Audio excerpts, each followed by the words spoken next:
आज आपण बनवतोय गार्लिक राईस।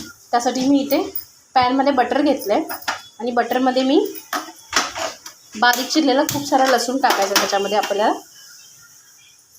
लसूण थोडा परतून घ्यायचा बटरमध्ये। आता यामध्ये हिरवी मिरची टाकायची। त्यानंतर कोथिंबीरच्या ज्या दांड्या असतात ना त्या बारीक चिरून ते टाकायचे ह्याच्यामध्ये।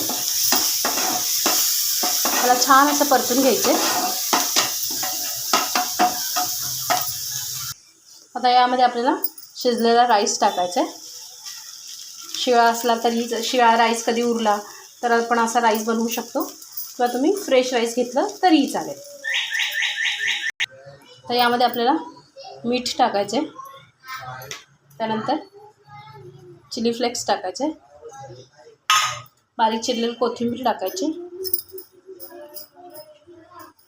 आणि याला चांगलं मिक्स करून घ्यायचं। मिक्स करताना सांभाळून मिक्स करायचं, नाहीतर राईस तुटू शकतो।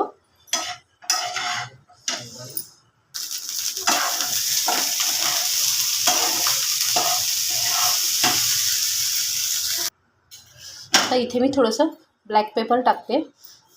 तुम्हाला पाहिजे असेल तर टाका, नाही टाकलं तरी असंच सुद्धा छान लागतं।